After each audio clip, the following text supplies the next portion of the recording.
6010. Focus. Fantasy Focus. What's good, friends? Welcome into Fantasy Focus Football alongside Field Yates. Field, you're here with me every single week, but we got an upgrade today. Heyo. We had to do the entire show with Mike Clay last week. Nobody liked that, but now the incomparable Stephania Bell back from her camp tour. Stephania, it's so great to see you. Thank you for having me back. I thought maybe, I got Wally pipped. We were going to change the locks on the door. You weren't going to be able to get in. No. What's the opposite of Wally Pip? Like the person who comes in and like, holy crap, like this is our backup quarterback. You know what? I made a pledge to myself after the Thursday night live show in New York City, which was tremendous, that I would be a little nicer to Mike because everybody knows we're being funny, sarcastic, facetiously, right? Yeah. And yet sometimes you still feel just a little bad. I mean, don't go being too nice. That's boring, That's Right, exactly. I do want to say this. Today on the show, we've got a live mock draft, 12-team Superflex Mock Draft. We're going to we're going to dive into that in just a minute. But first and foremost, I just want to say New York City. We did a live show this last week, guys. Fun. It was so much fun. First show back since the live show. Anything stand out to you about that Everything? show? Yeah, other than everything. I think the energy was fantastic. It was great. Like, it was super energy and Gramercy Theater. Like, what a fun thing They to brought be it. on the stage. I know. It was wild that they were like, we wanted obviously Taylor to perform, but we decided you guys were a bigger priority. That's it. So I mean, again, I maybe would have gone the other direction, but humbled that they would consider us a bigger draw than her. So yeah, shout out to the Gramercy Theater and the entire staff there. Everybody that was in attendance. It was elite. It was unbelievable. And shout out to Chris Millhouse. Like our favorite comedian came by to be able to open the show for us, which was fantastic. It was a blast. Somebody who's actually funny. Yeah, exactly.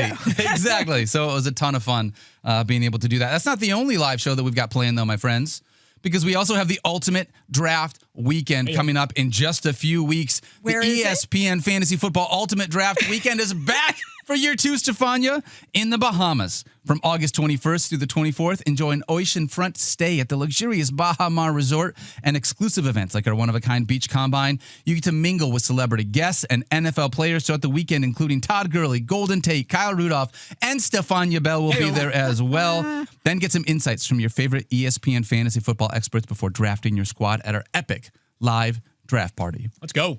It's going to be so much fun. One last thing, and then we're going to get into our 2-minute drill from the weekend. You'll figure out what that means in just a moment. The Fantasy Football Marathon starts tonight. Yes, it does. Have totally undersold how important this is. We cannot wait for it. It's a signature event for us every August. You guys know the drill. It starts tonight at 8 o'clock with Fantasy Football Now. You guys know all about Fantasy Football Now, but between then and tomorrow night at 10 p.m., that's 26 hours, fantasy content basically across every hour of ESPN programming, Sports Center, First Take, Get Up. Yeah, you name it. It's Radio. Gonna be radio. Yeah, radio. Obviously, Focus will be back tomorrow there, so we're pumped for the Fantasy Football Marathon. Check us out tonight, 8 o'clock. Fantasy Football Now. The entire crew, as you know it, each and every year is back. We can't wait. It's going to be so much fun. Yeah, so mock draft coming soon, right? Yeah, but Field first, I think, coming out of the first weekend of real football, we decided why not put Field on the tee and give him a Field's 2-minute drill, Field Yates. You get 2 minutes to talk about what you noticed from the weekend. 2 minutes, and I'm going to operate like Tom Brady, down by 6 points in the fourth quarter. Got to have a situation. The timer is going to populate here in just a moment, and when it does, I'm going to start talking, and here we go. Patriots running back TreVeyon Henderson, welcome to the NFL. If you were looking to get a value on Henderson, goodbye. It's gone. Did you see him run 100 yards on the opening play of Patriots preseason action? He is fast. That's confirmed. Ramondre Stevenson, you probably will have a role, especially early on in the season, maybe even as the starter, but I continue to believe this is like Bucky Irving last year. It's just a matter of time before TreVeyon Henderson takes over. Tedero McMillan, I see you. See you loud and clear, my friend. Excellent early season chemistry between you and Bryce Young. The most important thing I saw between those two players was Bryce Young just saying, I'm going to throw it up to the guy who's 6'4" and 219 pounds. 2 great catches from T-Mac in their opening game against the Cleveland Browns. Travis Etienne might have the early edge in the Jaguars' backfield race. Now, I'm not sure that it will matter throughout the course of the season. We could see a variety of backs play a role, but when the Jaguars had their starting offensive players on the field on Friday night, it was Travis Etienne who was running with Trevor Lawrence and the guys that we would call the starters. By the way, big boom from Cam Little. 70-yard field goal? Are you kidding me? Crushed that was an absolute monster shot from the Jaguars kicker. I think it should count in the NFL record book. Tony Pollard, you remain a very boring but useful value in fantasy football, especially because Tajay Spears has a high ankle sprain that was suffered over the weekend. He's probably going to miss the next few weeks of preseason. The backfield behind Tony Pollard was already thin, even with Tajay Spears. Yeah. It's thinner right now. Tony Pollard in line for a lot of work. He was top 10 in touches last season. Last but not least, we've been waiting for some sort of update from the Rams themselves on Matthew Stafford that was anything other than vague and perhaps disappointing. Good news. Threw a lot yesterday or a couple days ago, according to Sean McVay. He's expected to practice later on today, Monday. The Rams have always been amongst the most transparent teams in the NFL. They have cautioned things look okay. It seems like we are trending in a decent direction for Matthew Stafford. Good news for Puka Nacua, Devontae Adams, and Kyron Williams. Wow. Boom. Right on the clock. Wow. How about that? Unbelievable. You didn't even give the offense the chance to come back and score again, Field. Tom Brady, baby. We're setting up. Are we allowed to have a little overtime of a few seconds? Yeah, please, Stephania. Give us a little overtime. Camp where the Rams were practicing. Did you hear anything about Matthew Stafford? I watched him. Okay, you didn't touch him though, right? I did not touch him, but I gleaned a few extra things about Matthew Stafford. So first of all, this is a disc problem that Matthew Stafford has dealt with in the past. And when you have an acute episode on a chronic problem, you can get a flare-up. And what are the Rams going to do? They're not going to start him during the preseason. They don't like to start their starters anyway, and not having him practice makes total sense. It's been reported he had an epidural. That's an injection to calm inflammation. That's totally normal for this kind of thing. Sure. The fact that he traveled to Oxnard from where the Rams are so that they could have this joint practice, and the fact that he stood at practice and was communicating with Jimmy G the whole time, also, for the PT in me, is like, that is a very good sign. They weren't worried about him traveling, weren't worried about him standing around. It was always planned that he would come back and do drills today. It will be just drills, not a full practice. But I think everything is the goal is week one. And it doesn't matter to me what he does between now and then. I think he'll be ready. Love that. Ready. We want that to happen. Obviously, the Rams would be a very different team without Matthew Stafford. Only thing I'll say very quickly is all my best ball squads were really excited that Keaton Mitchell had 9 carries for 68 yards and a touchdown. Just seeing him come back from injury. Like I said, it's best ball. It's not redraft. We're not going to mention him today when we do our Superflex draft. It wasn't Keaton Mitchell. No, it was Justice Hill, who John Harbaugh infamously called the co-starter last year with Derrick Henry. They're both starters. Yeah. I don't know about that. One of these starters is not like the other, is what I would say to Mr. Harbaugh there. All right. We got a mock draft Monday. 12-team PPR Superflex Mock Draft. Yeah. Field Yates, you've got the first overall pick. Stephania, you've got the 5th pick. I've got the 10th pick. Yep. We're just going to unveil this thing and get things rolling right now. Let's do it. Yeah, and I'm the first pick in the draft. And again, it's Superflex, so just a reminder that essentially functions as a 2-quarterback league draft. It does not literally function as a 2-quarterback league draft, but that offensive player position has me leaning towards Lamar Jackson, number 1 overall. I've been consistent. He is my number 1 ranked quarterback. In a Superflex league, I am always looking to leave with at least 1 quarterback in my first 2 selections, ideally 2 when I have the number 1 overall pick in the draft. No issue taking Lamar Jackson here. Yeah. And I would not be surprised if the first round is filled with quarterbacks. Yeah, you're going to probably have a big run at the quarterback spot, at least at the top of the draft, right? Because it feels like we talked about these quarterback tiers. That first tier is probably going to come off the board really quickly, and then you start to see where does everyone else value these players. First 3 so far, Lamar Jackson, Josh Allen, and then Jamar Chase comes off the board at pick number 3. Surprised a little bit there.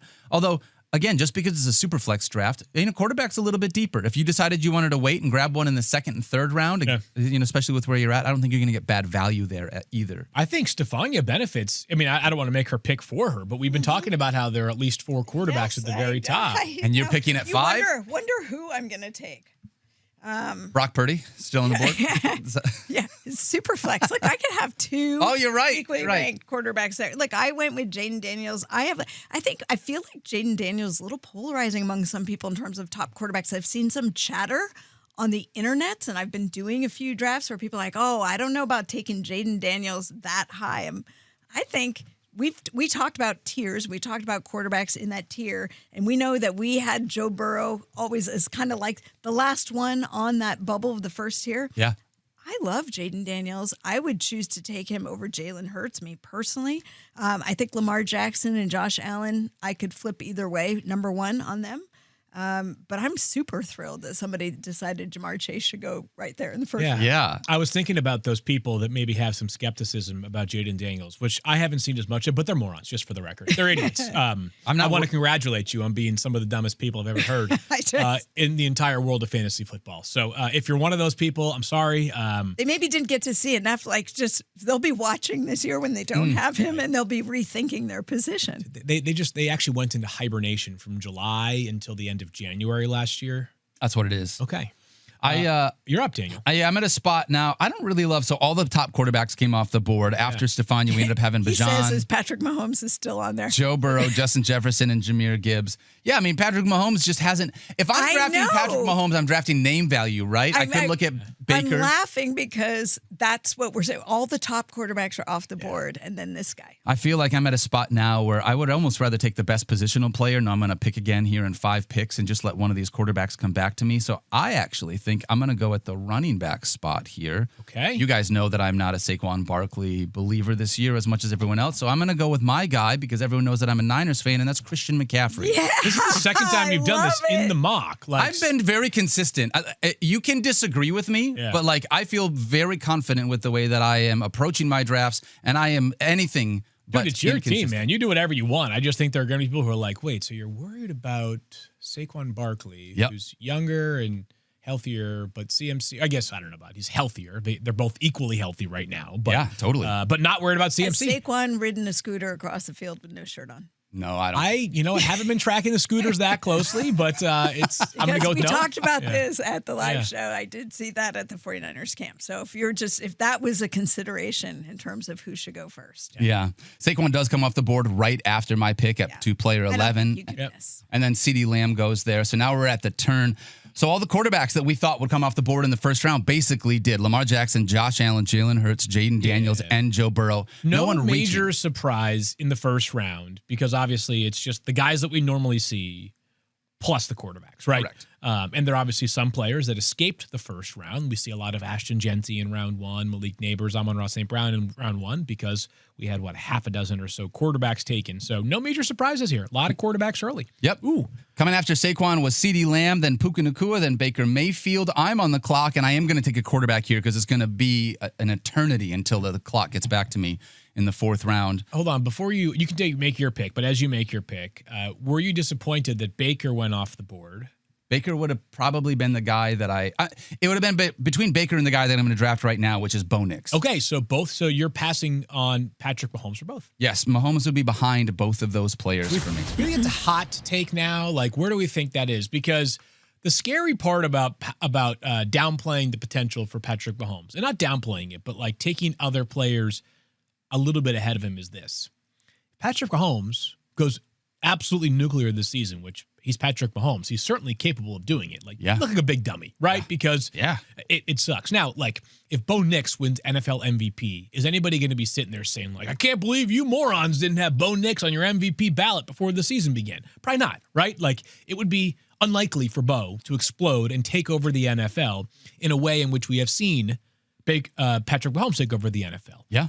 But is that the right way to approach your fantasy analysis? Like, hey, I'm basically protecting against sort of the best case scenario of one player who has more of a known quantity nature to him, like Mahomes. Yeah, the known quantity, like we would have said a couple of years ago, but now in fantasy football, it doesn't feel like he's a known quantity field. He hasn't even averaged 18 fantasy points in 2 straight years. He had as many 20-point games last year as, cover your ears, Anthony Richardson did.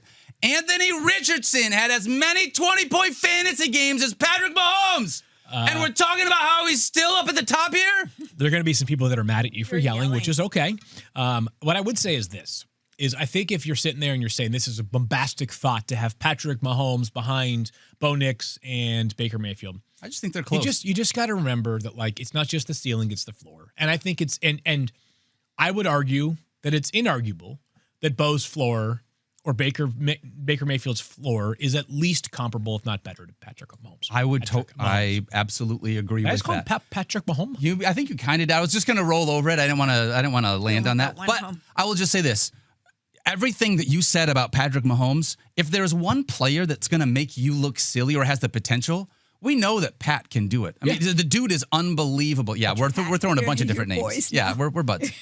So regardless, though, here's the deal. When I draft, I know what my board looks like. I want to draft with conviction. I want to draft the players that I want to take. I'm not worried about what all the other teams. You guys manage your own team. I'll worry about managing my team. So I'm very good with drafting Bo Nix or Baker Mayfield ahead of Patrick Mahomes this year. He did end up coming off the board. Stephania, you are on the clock. No, I'm on the clock, actually. Oh, actually. You guys just glossed right over mine. All right, so let me catch up here. So after Bo Nix, it was Malik Neighbors, then Devon Achane, then Patrick Mahomes, Ashton Genty, and Stephania, you were on the clock. Where did you decide to go? I went down the board. If you go by just strictly what the rankings were for all players, I went down the board to Derrick Henry because I had a choice of a couple of running backs there. We were now Ashton Genty I was eyeing, right? But he got sniped right before me. I was so psyched to have him. But I'm not going to complain about Derrick Henry. You guys know how I feel about him. I was a huge advocate for him last year when he went over to Baltimore and he had basically a career year. I think there's plenty more of that left in the tank. So I went to Derrick Henry. I feel like running backs are a little...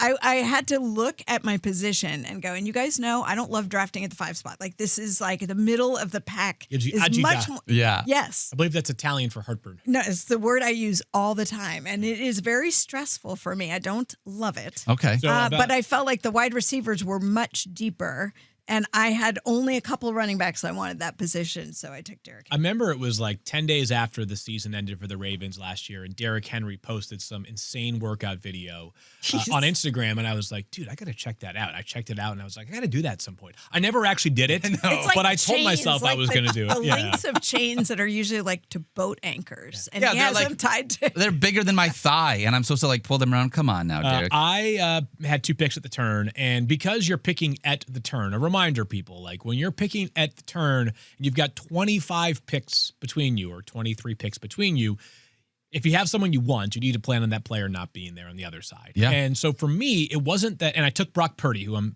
totally thrilled with Brock as my second quarterback here. Who came off the board, just so that people know who came off that you couldn't draft, Field?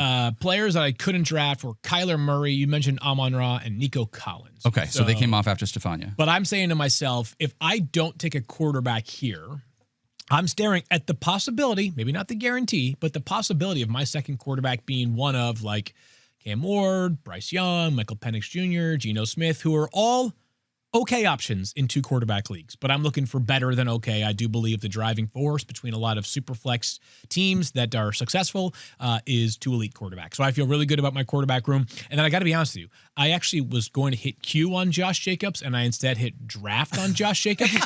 But I'm okay with it. Like, I mean, but what's wrong with Josh Jacobs? Now, I was going to go with a running back. I was debating between him, Bucky Irving, and Jonathan Taylor. I don't really have, like, I didn't say to myself, like, can I time out, pause the draft? Hold on, let's I was roll going it to back. say, were Let's you going roll to it be? back. Did want to be that guy who said that one? You know, the problem with like that guy, we did the mock draft project this summer, so we probably drafted together 40 times this summer. Seems like it.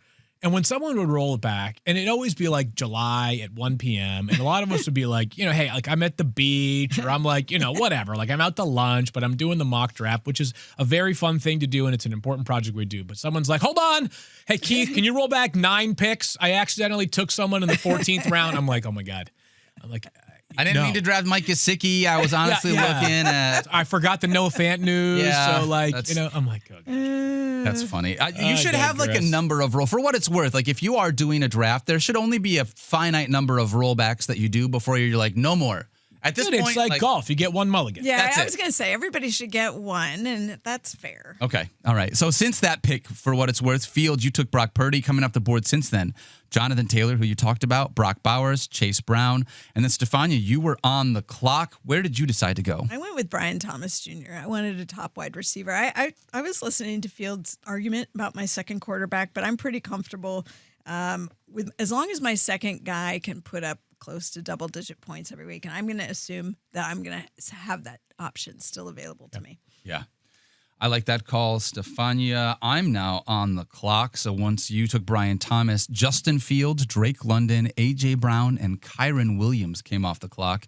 As a reminder, my roster right now is just Bo Nix and Christian McCaffrey. So I want to give Daniel some credit on something that because I was having a conversation with someone over the weekend about Chase Brown, and Daniel said something once, and I'm like, now that like I can never unsee it Or unhear it. I guess unsee or hear. Yeah. Chase Brown, Austin Eckler, like it's the number, it's the way they play, it's the size. You're just like, every time you watch them, you're like, oh my God. Did you guys see Sidney Brown, the twin brother of Chase Brown, tackle Chase Brown in the game over the weekend or it was Friday, whatever? Very cool. Good moment. I didn't notice that. You probably had a lot of stuff you were still working on, Stephania. Working the phones. Anyways, yeah. So Chase Brown goes high here. Chase Brown continues to move up and up in rankings. For whatever it's worth, I've been checking out the ADP changes over on ESPN.com. And again, this is a super flex league, so everything needs to be accounted for accordingly. But the biggest risers right now in ADP, 2 Patriots, Drake May and Travion Henderson. Yeah. Henderson makes sense because after you saw just that opening kickoff return was electric. I mean, come on. Yeah. I got to say this really quickly. I'm on the clock right now at pick 10. Yeah. One of the reasons why I like picking here is because it lets me look ahead a little bit to what the other 2 teams that are drafting at the turn are doing. Team 11 already has 1 quarterback, and they've got Saquon Barkley, but player 12. That team's trash then. They got 2 wide receivers in Puka and CeeDee Lamb. So I'm almost guaranteed that they're going to draft 1, if not 2 quarterbacks. Yep. Which means I'd have to take a quarterback here, I feel like, rather than wait until my next pick in 5 picks. So I'm going to go with the guy that I have been hyping. I have been big on this guy all season, and that's Dak Prescott. Buying this Cowboys passing game. I am not bought in on their running game. This is not something that I feel like Dak now getting George Pickens. I still love Jake Ferguson. There's a lot of options. I think that we could see. We've seen Dak do it before. So grabbing him as my number 2 quarterback, I wanted to grab him here at the tail end of the 3rd. We talked about Dak being in a higher tier than where he seems to be valued in terms of that draft ranking. Position. Yeah. Yep. And Dak looks good. Just saw him too. Saw him out at camp. By the way, I posted a picture of him. I think it was in my story, so it's gone, but I might post it up again.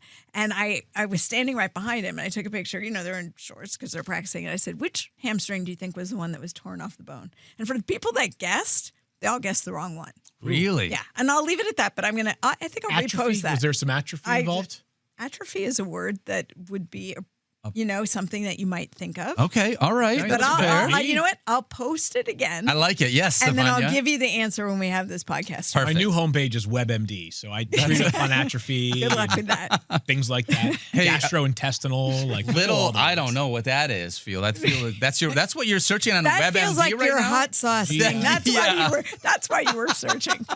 I'm telling you, my diet right now is strictly made. I'm like, it's so bad. It is chicken nuggets. It's grilled cheese. Yeah. I was going to say it's bland. It's bland. Dude, what is so bad about that? He couldn't handle the hot sauce. That's why, because he was on, kid food. It never stops. It's unbelievable. You used to put a little Frank's hot sauce on the mac and cheese, but now you're like, I've sworn off hot sauce altogether. It's bedtime last night. It's like 7:45, and my 2-year-old who wakes up early. So sometimes we make sure she goes to bed with a full belly. Like 7:45, like she had just finished brushing her teeth and like bedtime, and she's like, "I want waffles." I'm like, "Are you freaking kidding me?" I'm like, "It's 7:45." I'm like, "You're not getting a goddamn waffle." That's hilarious. Like, you do not get to dictate that. But if I do cave, however, I get the leftovers. That's right. And I got the That's leftovers. fair. Oh. All right, for what it's worth, I feel like I called this. It seemed very obvious. She's going to be fun as an adult. Like, let's go. Forget about it. I know. She's going to be like, I want to finish last in my fantasy league so I can go do 24 hours in Waffle House.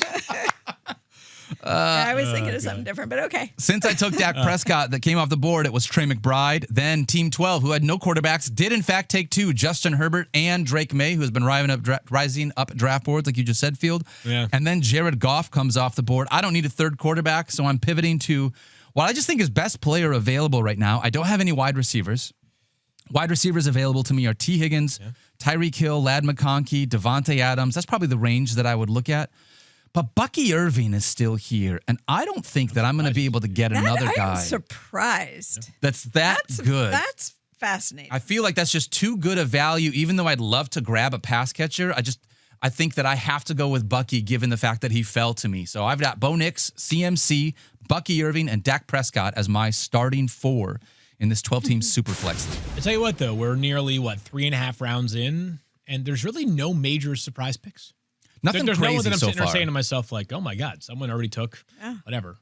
Mark Andrews? Let's see what happens. Yeah. Oh, Stephania on the clock. Yo. All right, since I took Bucky Irving, you had Caleb Williams came off the board, and then Trevor Lawrence. Here's that run on these like QB2s, right? Yep. And this is why you couldn't wait, Field, because it's just by the time that you were able to get it, it would be really tough here at the end of the fourth. James Cook also comes off the board. That's interesting because there's what we call uncertainty around James Cook. I think there was conversation about the fact that it was like he was given the option to play. He declined to play. That didn't really surprise me. It sounded like they had a conversation before based on the way it was reported. But the point being, he is still not playing.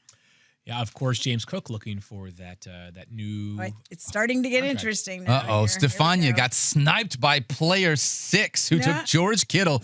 We're not letting you draft any 49ers this draft, Stephania. I know. Well, you know what? I like seeing the 49ers get some love, so I'm okay with that. I was eyeing Caleb Williams. I would have been very happy with him as my second quarterback. I went with J.J. McCarthy as my second quarterback. I thought he looked really good moving around. This is what we wanted to see, right? He had a lateral meniscus repair last year, cost him the season. So here he is, even though, you know, he kind of did the rookie training camp thing until he got hurt. Yeah. We haven't seen him play other than the few snaps he played before he got hurt. And so to see him come out moving the way he did, Kevin O'Connell talked about it. Like he said, he even stole one, like he advanced it for a first down. So you like to see him move with the legs. He was throwing well. I think J.J. McCarthy could, be sneaky productive. Yeah, Mike has talked about him a little bit this offseason, being a guy that he likes if he waits at the position. And obviously we saw last year, Field, in this Kevin O'Connell offense, Sam Darnold put up over 300 fantasy points and was quarterback 9. He was awesome. Yeah. This is, and I don't want to take a shot at Sam Darnold. I was pumped for him. I hope that he does really well in Seattle. But if Sam Darnold can do that, it gives us some excitement as to what J.J. McCarthy can do, because it feels like Kevin O'Connell just knows how to run an offense, man. Yeah, totally. And he's an elite offensive mind. He's great with quarterback emotional intelligence. I'll say this, and I'm just reminding people, I'm not trying to cause concern here. Just a reminder, Justin Jefferson, not yet back on the practice field. He continues to say the right things. The Vikings are always very good about being transparent. Kevin O'Connell is about where they think things are at. We know Jordan Addison will miss the first 3 games, but we hope/expect Jetta's back on the field. We have, nearly 4 weeks until the regular season begins. I always say this. You like to know, who are the people who are caring for these athletes and so on. Tyler Williams at Minnesota came from the Rams, who have literally the best staff in terms of medical training, performance, and keeping players off the injury report during the year. I am sure they have a very, very good plan for Justin Jefferson, so I feel good about him. Since you took J.J. McCarthy off the board, was C.J. Stroud, Jordan Love, and then T. Higgins Field, and you're on the clock for 2. I am going to do something fun right now. I'm going to take Devontae Adams. I don't know why that's fun, but I'm taking Devontae Adams, and I'm taking Omari and Hampton here. So I end up filling out my another guy that's been rising up. 2 running back. Yeah, he is amongst the. He had Hampton had actually an earlier August push up the boards. Yeah, he's already made that jump. It's kind of steadied right now. Again, the uncertainty surrounding Najee Harris persists. He's still on the non-football injury list. So Hampton and Devontae Adams, I go double dip on the Los Angeles front there. Devontae Adams feels like this is, for as to the extent that a fit can be perfect when a player is 32 years old. Yep. This feels like it's perfect, right? I mean, the Rams during the Sean McVay tenure have ranked in the top 5 in cumulative wide receiver target share, basically every season. As we know, the offense, the passing game runs through the wide receivers. Yeah. We talk about teams that don't throw the football to their lead running back a lot, and one of the common threads is running quarterbacks, right? Saquon Barkley now in Philadelphia, Jonathan Taylor when Anthony Richardson is on the field in Indianapolis, guys like that, right? The difference in who are we talking about? Oh, the Rams is good part right there, is that Matthew Stafford doesn't run, and he still doesn't throw the football to the backs all that much because they're too busy peppering their wide receivers with targets. So Hampton and Devontae Adams rocking and rolling here. So who do you got now through 5 rounds, Field? You had the number 1 overall pick. When you look at your squad through 5 rounds, who did you start with here? Yep, so Lamar was my first pick. I technically took Josh Jacobs with my end of round 2 pick, but obviously he and Brock Purdy went back-to-back, so unimportant in the grand scheme. So I have my 2 quarterbacks filled up with Lamar and Brock Purdy, my 2 running backs with Josh Jacobs and Omari and Hampton, 2 what I think potential workhorses, certainly 1 in Josh Jacobs. Absolutely. And then Devontae Adams, who should be getting, I could see 140 targets this year. I like that. That's a good-looking squad to start. And Adams has held up well health-wise throughout his career. He's obviously a remarkably tough guy. Last year, remember, he was hamstring injured. That was one hamstrung. Yeah, he was hamstrung. And then yeah. he got traded, and then sure. like, like 6 hours later, he was like full participant in practice. That was something. Those things are always. All right, well, coming out of that Omarion Hampton pick, we had Tua, then Ladd McConkey, Alvin Kamara, and then speaking of guys coming off of injury, Stephania Bell, you grabbed a wide receiver here. Yeah, I took Tyreek Hill, supposedly dealing with an oblique injury. I'm not that worried about it. The preseason, remember, you got to remember, some of these injuries, some are significant, and I'm not saying they're not real, but if there's a hint of something, the thing you worry about the most, here's one of your favorite words, Daniel. Recidivism. Oh, my gosh. I love you so much for saying that. I pay attention when you speak. I love you so much for saying that. Yes, you're worried about recidivism. You're worried about things with soft tissue injuries, hamstring, oblique. Is this something that's going to come back? Yeah. Because the biggest concern is if you have a recurrence, that second injury is usually worse. Just ask Mike Evans for hamstring injury last year. So with that in mind, I expect players to rest a lot of their stars. They know the offense. They know what they're doing. I'm not worried about it. And Tyreek Hill, last I checked, he's a pretty good player. Some people might be worried based on last year. I understand that. There were issues with the offense that were much bigger. We know all about them. He also had a wrist injury that, while people might be speculating what was going on there, he ultimately had a surgery to repair a ligament in your wrist, which, if it's torn, leaves your wrist unstable. And it does make it difficult to bend certain ways, to get it jammed, to block, to catch. So that was at least part of the issue for him. There was a lot of instability in that Dolphins offense last year. Right. He feels like one of the swing players in fantasy this year. He does. When I say swing player, I mean a guy who could determine leagues because the best case scenario and worst case scenario are just so far apart. I'm with you, Stephania. We can't ignore some of the circumstances from last year. I'm not worried about the health right now with Tyreek Hill. I'm worried about, and this is kind of maybe a little bit of a cop-out term, the vibes, right? It just feels like that entire organization is on edge right now, especially on the offensive side of the ball. Defense, I think they're just it feels like if they click, it could be great. It could be good, right. And if things fall apart, if Tua gets hurt, we've seen what happens to the offense when he's not available. So, it is a bit of a swing. So, but I don't mind. But that's fantasy football, right? You don't get points for middle, right? Right, and he's also my second wide receiver. And there's a place where Tyreek could finish as a wide receiver 1. Absolutely. For sure, So, that's the swing, right? He could be the highest scoring receiver or, top 5 in fantasy. Yeah, value pick for me there. I'm fine with it. Yep. All right, so since you took Tyreek Hill, JSN came off the board, then Garrett Wilson, Bryce Young, and Matthew Stafford. This is not a bad thing for Team 8 and Team 9, Player 8 and Player 9. But these are the quarterbacks that I don't want to have as my QB2s if I can help it. It's why I try to target some of those early. Well, it's just being honest. Matthew Stafford. I love Matthew Stafford for what it's worth, right? But I just want to make sure not that much, apparently. I do like Dak Prescott a little bit more. All right, so for my squad right now, this is the last pick of the 5th round. We got 2 more coming up after me. I got Bo Nix and Dak Prescott manning the quarterback spot. I got Christian McCaffrey and Bucky Irving. And I think I'm just getting good value here. People are nervous that Terry McLaurin is not in practice, that there's not a resolution to what's going on. I'm probably, I'd say 2.5 weeks away from being worried about that one. All right, then for another 2.5 weeks, I'm going to draft Terry McLaurin, and I'll buy the dip that he's had in his ADP because it does feel like there is a little bit of people being like, well, what happens if Terry McLaurin doesn't play football this year? Is he maybe going to get traded? I look at a guy last year that had over 80 catches, almost 1,100 yards, had 13 touchdowns, still going to be the wide receiver 1 of that offense.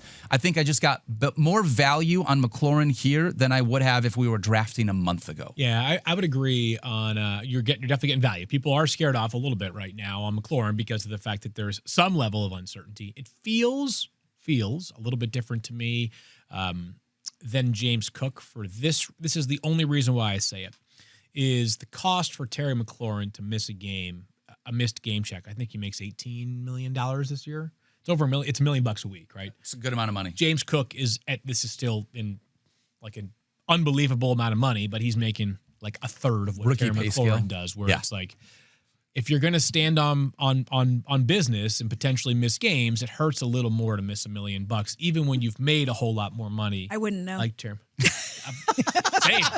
All of us. Correct. Yes. You know. Thank you, Stephania, for speaking the truth. I still feel like McLaurin is going to be out there. I mean, listen, and mind you, it's my wide receiver one because I attacked the running back and quarterback position with it being a super flex league. So for me, I'm all right with this. I understand the uncertainty that happens here, but I believe that I'm going to get a really good wide receiver. And I'm back on the clock since I took TMC. Terry McLaurin, I don't think that's a nickname. I think I just made that up on the spot. Mike Evans came off the board, then Kenneth Walker III, Chuba Hubbard, and Breece Hall. Yeah. So I'm back on the clock. Again, I don't need another running back here. The top wide receivers that I'm looking at, Marvin Harrison Jr. I've got a very specific target in mind, but keep going. DK Metcalf. And for me, it's Rashee Rice. Ooh, I like it. I love Rashee Rice, and I've talked about this a bunch. I believe that you can still, you're drafting him as a wide receiver 2 or 3, but on a per game basis, I think you're basically getting low end wide receiver 1 value. But I got to buy because I already have one wide receiver with some question marks. I can't do two. I was like, wow, you are really rolling the Can't do Terry McLaurin and Rashee Rice. That's too much. That's too much uncertainty for my wide receiver spot. So I'm going to go with the other guy that still has some uncertainty, but it's Marvin Harrison Jr. I'm going to buy the second year jump here for this guy in an offense that just feels like they need to get him involved. His rookie season did not turn out the way that we had hoped, but you can't draft a guy 4th overall and not utilize him in this offense. I'm still going to buy Marvin Harrison Jr. for one more year. Yeah, I mean, you have to see it through this year, right? I mean, we can't give up. I'm not giving up already on Marvin Harrison Jr. No way. But we certainly hope 2 things: one, that the team makes it a priority. Yes. And that 2, he shows better separation skills this year. Mina talked about this in her pod recently too. Like a lot of what they did last year with Marvin Harrison Jr. is just like bombs away down the field. That's lower efficiency targets, and also like sometimes a receiver. It's also. Like sometimes a receiver getting a couple of screens or short passes is along the lines of a basketball player like hitting a couple of layups or short shots early in a game. Yeah. You need to see the ball go through the basket. It's a great point. And I'm wondering if like Marv, if you're like a bit more intentional with him, if it sort of breeds more confidence in all the stuff that you were asking him to do last year. If it just basically like, hey, Marv, like first opportunity you get is a 40-yard bomb. And if you don't convert it, you're going to be tired, gassed, and you're going to be bummed about missing out on the completion. Yeah. So I'm hoping that the Cardinals just find a much different plan for him this year. I love that cross-sport comparison But field. I'm going for it, Dan. In basketball, every once in a while, it's like, you know what? I'm 0 for 6. Let me just get to the line and shoot a couple of freebies, right? Let me watch the ball go through the hoop, and now all of a sudden I'm starting to feel better about myself. I believe Doc Rivers used to famously back in the day when he was coaching the Celtics and Kendrick Perkins was on the roster. Perk, our colleague. Oh, that's right. He did a lot of dirty work for the team. Set a lot of screens, defense, rebounds. Early in the game, they'd like always run the first set play for Perk because it was like, we know for the next X number of minutes he plays, we're probably not going to design a lot of plays for him. So let's get it out early, get him feeling good. Love that. All right, I am on the clock in 1 pick. We are about to conclude round 6. All right, let me run through who we've had so far. Then after I took Marvin Harrison Jr., James Conner came off the board, and then Sam Laporta. Travion Henderson, huge jump from where he just went in our last mock draft to where he went now. Big jump. I like it, though. Cortland Sutton came off the board, and then Stephania, you were on the clock here in the 6th round. Where did you decide to go? Well, I knew I wanted a running back. It's funny because I was looking at DeAndre Swift and I was looking at Travion Henderson. I was looking at James Conner. James Conner went a few snaps earlier. So I took DeAndre Swift. He was in that group there. I love that you said James Conner went a few snaps earlier. You're still in training camp mode. Did I say a few snaps earlier? Yeah, you're out there on the practice field with everyone right now, Stephania. That was cute. That was cute. Snaps. All right, DeAndre Swift, though. You buying DeAndre Swift in this Bears offense? As much as them buying a rookie back... I'm just going to stop talking now. I know. We only have, 15 more hours to go? No big deal. Great. Yeah, because of what he can do, versatility-wise. He's my second running back. I would prefer not to have waited on running back because I do think it gets a little dicey if you get too low. You know, we talked about the 0 running back strategy. Yep. But as a second running back, yes, because and the pass catching. I think the pass catching provides more fantasy upside. DeAndre Swift is an RB2 that I have been targeting with a lot of upside in this potential, what could be a very nice Ben Johnson-led offense with Caleb Williams. Yep. We'll see. Even if it's not nice, hopefully they're playing a lot of garbage time because they're losing to the Detroit Lions at least twice this year. All right, Field, where did you end up going after? Back-to-back picks. And a reminder that I have been kind of going sequentially here. So I've already filled out my quarterbacks with Lamar Jackson and Brock Purdy, Josh Jacobs, and Amari Hampton. So 2 receivers back-to-back for me. Again, the order is inconsequential, but Rashee Rice, who we just had a conversation about. There is some uncertainty. It could be that we don't see Rashee Rice until week 5 of the season, perhaps later. But Jalen Waddle, who on the heels of the conversation we were having about Tyreek Hill, he's a swing player. One of the scenarios to consider is that if things don't go well with Tyreek Hill, it might be that there's a different force that emerges in this Miami offense. Jalen Waddle is an incredible talent. Like, Jalen Waddle having a big season this year would not be a surprise in the sense that he now makes $28 million a year. He's got 3 1,000-yard seasons. Like, he's a very, very talented player. It's just a matter of, if Tyreek Hill feasts, can Jalen Waddle feast enough to pay off as one of my starting wide receivers, because Rashee Rice could miss time to begin the year? 100%. Yeah, there was definitely some uncertainty there. All right, Stephania, you took DeAndre Swift. I'll just say this really quickly. Right before Field went, DK Metcalf, Zay Flowers, and Calvin Ridley came off the board. So those were 3 wide receivers came off the board. Were you thinking about them, Field, when you went Rashee Rice or Jalen Waddle? Would you have taken DK, Zay Flowers, or Calvin Ridley? Because you teased us saying there was a guy that you were hoping to be able to grab. Yeah, that was Travion Henderson. That was Travion Henderson. Okay, well, there you go. There you go. But yeah, no, I mean, all good options here. Like, all right. This is why tiers talk matters to me. That's right. We're in guys who are very, very similar values right now. All right, after Jalen Waddle with the first pick of the 7th round by Field Yates, we had Caleb Johnson come off the board, and then another rookie running back. Debut for Caleb Johnson this R.J. Harvey, you're right. And R.J. Harvey as well, for that matter. Yep. And Johnson we did not played a lot. We did not see Joe Mixon. He was the last one to come off the board. Did you see anything that like made you pause from either of those performances? Caleb Johnson? Caleb Johnson, I thought he was kind of as advertised. I think people are just forgetting that, like, part of the advertisement in the pre-draft process is that he's not a particularly explosive player. He ran a 4.57, I think it was, at the 40, did Caleb Johnson, coming out of Iowa. There were some runs where it kind of felt like he was, at times, like, powering through quicksand first. He's going to be a volume guy.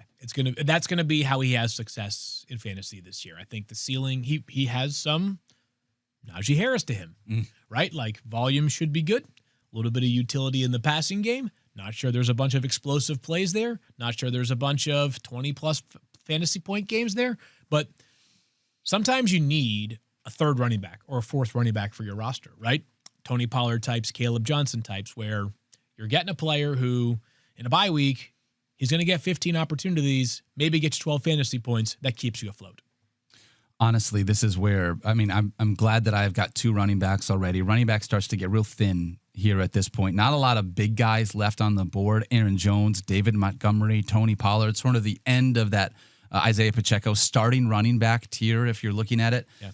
I've already got 2 running backs. I've got 2 wide receivers as well as in Terry McLaurin and Marvin Harrison Jr. I am on the clock. Since Stephania Bell took Stephania after Joe Mixon, you ended up going with a tight end. TJ Hawkinson. Your doppelganger. I am going to be talking about him a bunch during the fantasy marathon. I'm buying the dip on TJ Hawkinson this year. What do you like about him, and why did you grab him here in the 7th? Well, we always talk about how players are better when you're removed from coming back from Ding, ding, ACL ding. surgery, and TJ Hawkinson already got his feet wet. So the fact that he came back and played is a really good sign, because it does help players with their confidence when they come back the next year. Like, they know, I've already played football, I've done this. They feel much more normal, for lack of a better word, when they come into training camp, because they've been there and done it. And so I like TJ Hawkinson out of the gate. I think he's going to have a bigger role in the offense. Remember, it had to be sort of calculated and ramped up when he was coming back last year.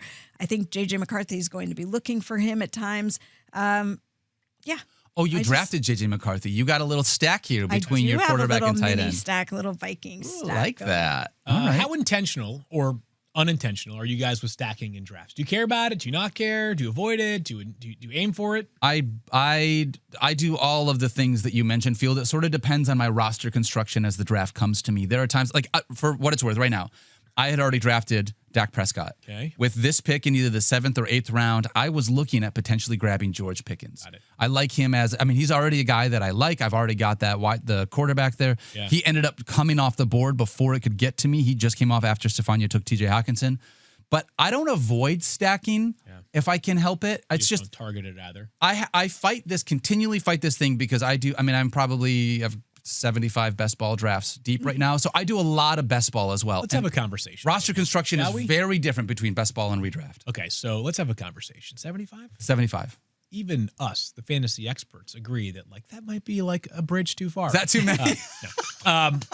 So, by the way, going forward, and this is a dynamic that I think loyal viewers and listeners are aware of, but when I ask the questions along those lines, sometimes I do have to remind myself that, if you were just playing in a very select number of leagues, it's kind of how I'm viewing it through, right? when you play in that many leagues, you're going to do a lot of different things Yes. because it's human nature, right? I personally do not find myself like there's not a big part of my heart that is like I have to go in and stack. If it happens, I'm not going to avoid it. It's kind of like where I'm at with bye weeks. Like there are people who will be more meticulous with their bye week construction during the draft than I am. I do not care about bye week. I like good players, right? Yeah. I like good players, and if they happen to both play for the Baltimore Ravens and I have Lamar Jackson and Derrick Henry, so be it. Yeah, I'm with you on that. I do feel like in best ball, I might target it a little Yeah, bit I more definitely- because it's like if one's having like a fantastic game, probably means the other one is. I don't do it so much. Yeah. In these in standard Best ball, you're betting for upside. That's a big part of it. But in redraft, I don't go out and try to target it, but I don't fight it if it happens either field. I will embrace the stack if it I falls to look me more often though than not. at is it a good offense? Yep. Right. Because if it's an offense that clicks, fires on all cylinders, then I'm happy to have multiple players from one team. All right, since you took TJ Hawkinson, Stephania, Xavier Worthy, Travis Kelce, George Pickens, and DJ Moore came off the board. I really wanted either George Pickens or Xavier Worthy to make it down to me. In this last Can we make it through, what, 4 more Yeah, picks? we got this. We'll 4 go more pretty quick rounds? here. Maybe I'm going to we go can with do it. Devontae Smith. He's going to be my flex. Just another guy in a good offense, I believe, is going to continue to be the guy that he was. A little bit boom bust at times. That's just part of the Eagles' offense when you're looking at that passing game, especially with A.J. Brown there. But as a third wide receiver, got no problem grabbing Devontae Smith here in the 7th.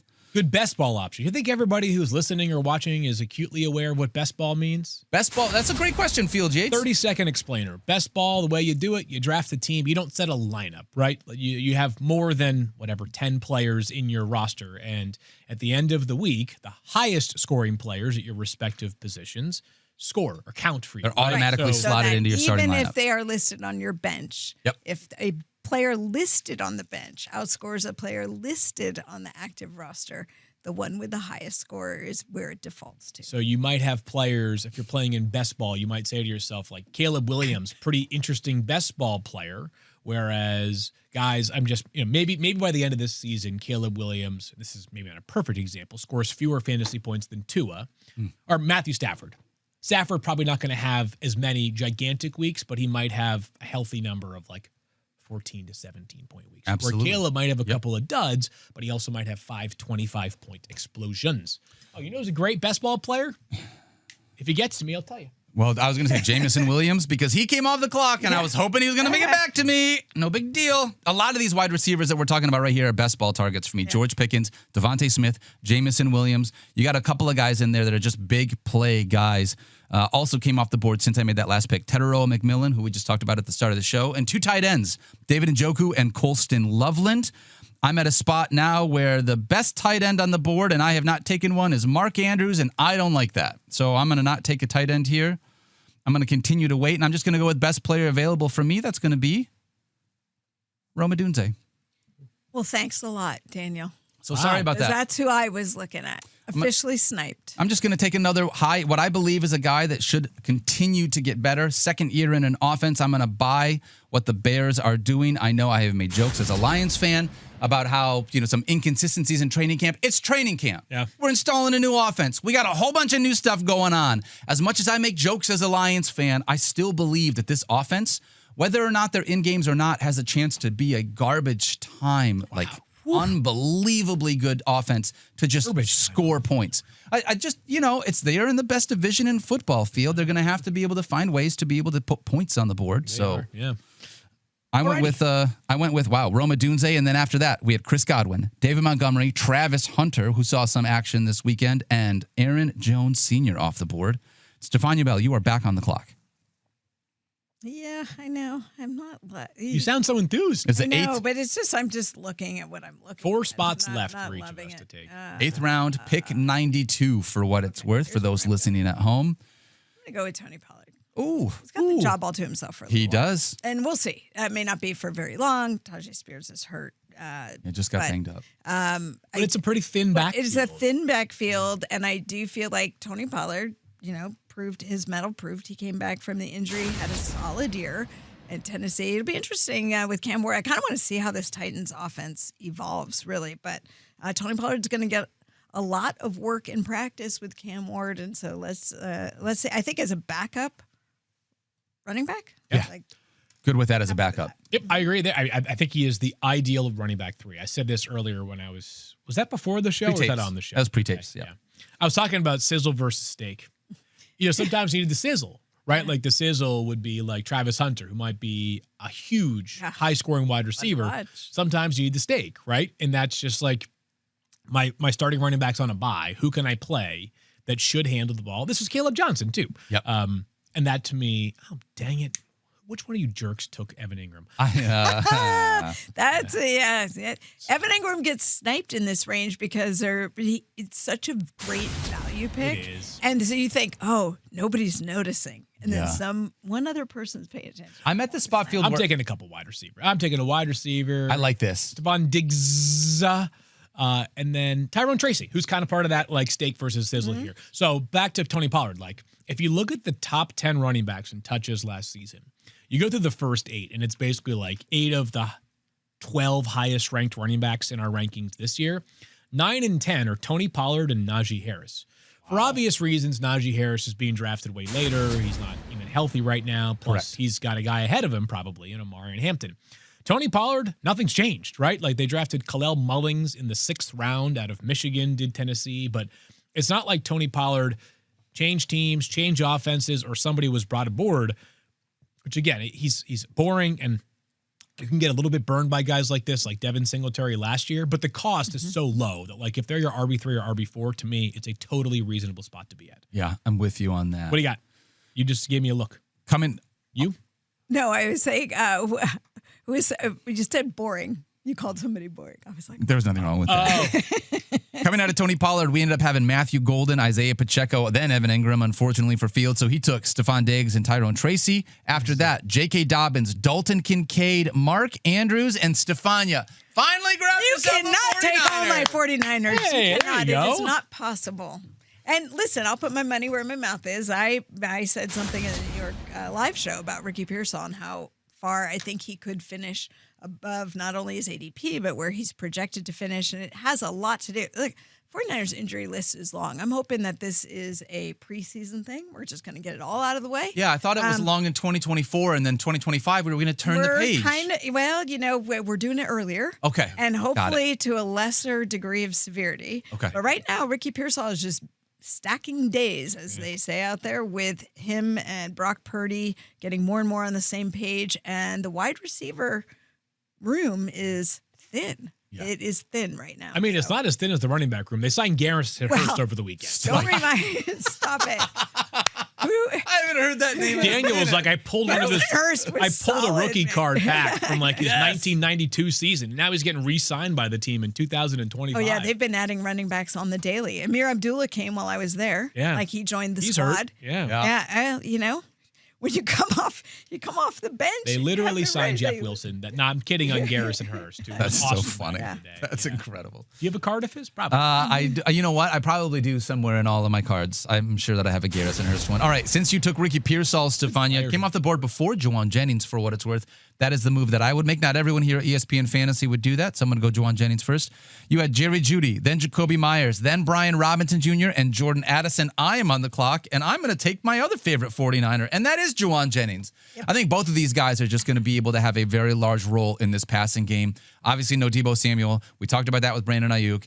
Brock Purdy, I believe, is still going to be able to find. I know, I probably apologize. Put some respect on it. You just you caught yourself saying Brock Bowers as you were saying Purdy. That's exactly what happened. That's it. I was going to say, I think Brock Powers. Sounded like Butters. Brock Austin Powers. But I like him, again, as a 4th or 5th wide receiver, Juwan Jennings. I think he's just going to be good value. I'm a tiny bit nervous about the calf thing. Are you? And maybe I'm just a little scarred from a calf injury in the 49ers last year. I'm not familiar with what you're talking about, so I'm going to pretend like you didn't say it. Juwan Jennings had a calf issue in OTAs, comes back, starts camp, calf aggravated. So when we get closer, if I'm drafting and we're closer to the start, this is where my draft board will shuffle. I may have a little more confidence.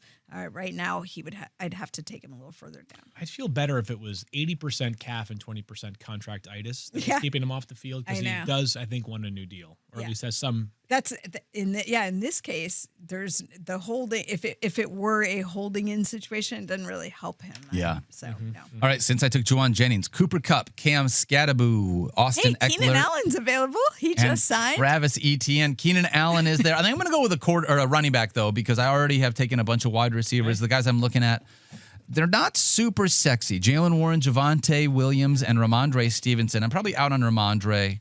And the only other one I would maybe consider here would be Jerome Ford, but he was just going to be more, early season work. I'm probably going to go with Jalen Warren. Can we just take a moment here? You go, Stephania. Sorry, go ahead.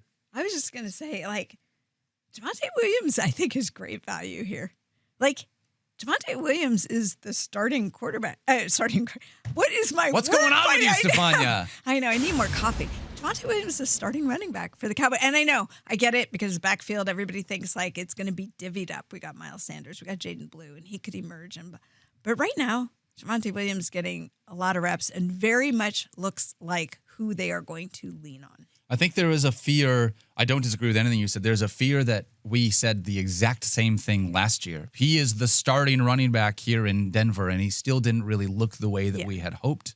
So there is a hope that maybe changes scenery, right? It was a real thing. I did speak with him about it. It's still unproven. He may not regain the explosiveness back. We shall see. But opportunity and cost at this position, I think it's worth it. A lot of ways to win your league, obviously, in fantasy football. A lot of ways to approach your roster. One thing I will say is, did you hear the names that you were rattling through? Didn't feel great. Running back. Juxtapose those, and again, these guys are imperfect themselves, but there were some decent wide receivers who had good years last year that you're like Keon Coleman, Michael Pittman Jr., not with Anthony Richardson, Keenan Allen, Darnell Mooney, Josh Downs, Rashid Shaheed, Debo was still on the board. Yep. Guys who, maybe Debo, yes, a reminder that this wide receiver position is just decidedly deeper. Way deeper. 100%. All right, since I took Jalen Warren, we had Chris Olave, Khalil Shakir, Debo Samuel, Emeka Egbuka, and then Stephania, you ended up going with Javonte Williams, and you probably already told us why. Yeah, I told you why already. Yeah. One of my favorite, though, late-round running backs just went off the board not long after Stephania. That's Jordan Mason. Yep. And it's not that I think he is we talked about this at the live show. I believe you are the one that thinks he's going to take a lot of work, right? Liz was the one that brought it up, but I agree with Liz that I think it's going to be a serious committee, and Mason is going to definitely get a bunch of goal line touches. It's going to make him a flex option. But I agree with Mike Clay. That's just, repping Mike Clay was I hear not as Someone's got to say something nice. Not as much work in the past game. I think Aaron Jones is still going to get significantly more work, at least early. The reason why I like him late is because if something happens to Aaron Jones, I have a baseline of him being a good player, even Jordan Mason. Whereas there are other guys that I think Jerome Ford's fine. If Jerome Ford's a starting running back for the Browns, I think he has less value than Jordan Mason as a starting running back for the Minnesota Vikings. There's a lot more value in a Vikings-led offense. All right, my last two picks here, I have to take a tight end with one of them, and one of my favorite targets is still available, so I'll take Jake Ferguson. You son of a gun! Whoa, second yell. I wanted to get him as my stack with Dak Prescott. I specifically waited. I was at a spot where it's why do it? Why take a tight end if you don't like any of them? I was just waiting. Yes. Okay, I like that. And then my final pick here, let's take some time and figure it out and go with... For what it's worth. Keon Coleman. I like that pick too. Someone, I was talking with Eric Wood, who's awesome, longtime Bill center, great guy, great player, who's now doing good things, great things in the media. He's part of their radio team, and it's a podcast that he had me on, which is very cool. And we were talking about the Bills pass catchers, and they have strength in numbers. So it's not a guarantee that anybody emerges like the go-to guy. But if you were to ask me if one Bills receiver could break out who has a special skill set to get there, I think the answer is Keon Coleman. It's a low percentage, but I think there's a chance it happens. He was the 33rd pick in the draft last year, super explosive athlete, he's not elite speed, but he's powerful, he's explosive with the ball in his hands, he's instinctive, good in the red zone. So I do like myself Keon Coleman as an 11th round flyer. Yeah, I love that pick, Field Yates, for you. I don't love it for us because I think it just rounds out your team really nicely. Oh, gosh. After you took Keon Coleman, Pop Douglas, Keenan Allen, who has been flying up draft boards after getting signed with the Chargers, and then Adam Thielen comes off the board. Stephania Lee is on the clock. All right, I'm in trouble. It's my mother would be calling me. Stephania Lee. I'm gonna take Jack Besh. Heyo. Like it. Such a great story. And not a great story in the fact that his brother was lost. He was killed on New Year's Eve, as people are aware. And he's basically dedicated everything going forward in his life to the memory of his brother. But Jack also just shined at Senior Bowl, and I think showcased some of the talent that caused him to move up a little bit from where I think people were projecting him to potentially be drafted. He's with the Raiders.